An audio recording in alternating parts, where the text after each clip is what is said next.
vous habitez le secteur de Vaudreuil-Soulanges et vous êtes curieux de savoir ce qui se passe avec notre marché immobilier ici, et bonne nouvelle, aujourd'hui dans notre vidéo, nous allons partager avec vous tous les statistiques de vente et le rapport de marché immobilier pour le secteur de Vaudreuil-Soulanges, mars 2026.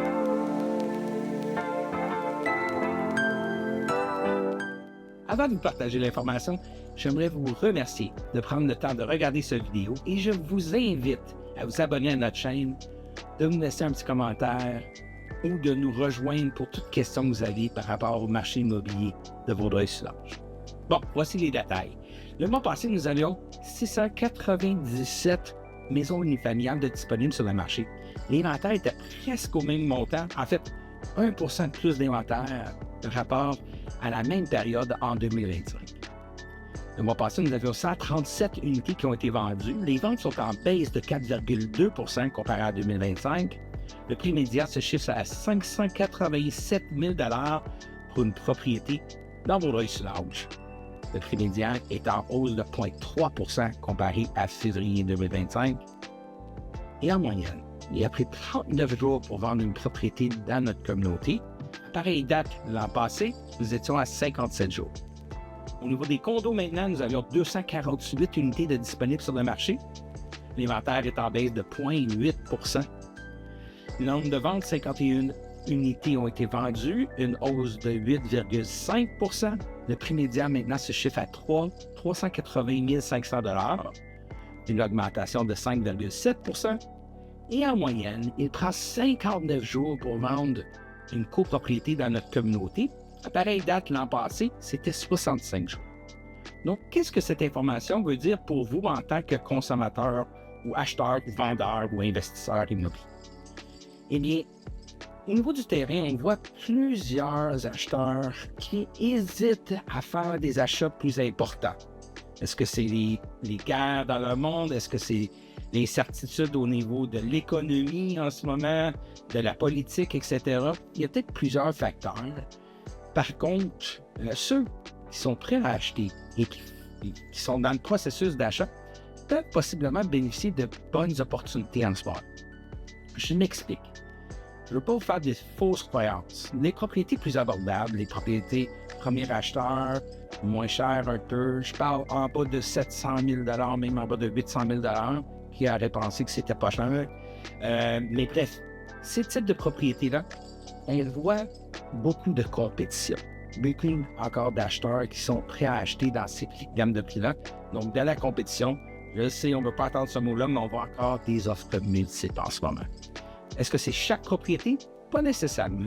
Mais lorsque la propriété, le prix est bien fixé, qu'elle est bien préparée, propre, bien stagée, comme on dit, une bonne mise en marché, souvent, elle va générer de l'intérêt. Maintenant, si vous pensez acheter une propriété un petit peu plus dispendieuse, plus grande, maison, deuxième, troisième, quatrième acheteur, des maisons plus de 800 000 jusqu'à 1,2 million $ et plus, si on veut, le marché est de plus en plus à l'avantage de l'acheteur, le plus que le prix note. Okay? Donc, il faut garder ça en tête en tant que propriétaire. Ça ne veut pas dire que des propriétés de plus d'1 million $ ne se vendent pas. Loin de là. Il y a des fois encore des offres multiples. Par contre, en tant que propriétaire, c'est très important de bien préparer la maison, de la nettoyer, complètement nettoyer, professionnellement même. La peinturer, mettre ça frais, réparer des petites choses qui ont été cassées au fil des années ou qu'on n'a jamais changé, changer toutes les lumières. Je vous donne des exemples, des choses qui sont très accessibles pour un vendeur afin de préparer la propriété.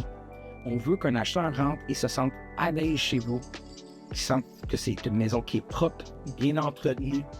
Ces types de propriétés-là, lorsqu'ils sont jumelés à un prix compétitif, trouvent preneurs beaucoup d'activités.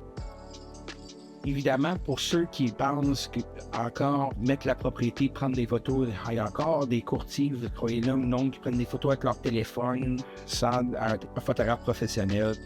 C'est déplorable. Par contre, c'est leur choix. Je ne peux pas leur dire comment faire leurs choses. Ce que je vous dis, c'est pas le type de marché où est-ce qu'on peut juste la mettre sur Internet et ça va se vendre. Non, il faut avoir une bonne mise en marché, bien préparer la maison. C'est très important. Ça fait des différences de milliers et de milliers de dollars dans vos poches en tant que vendeur.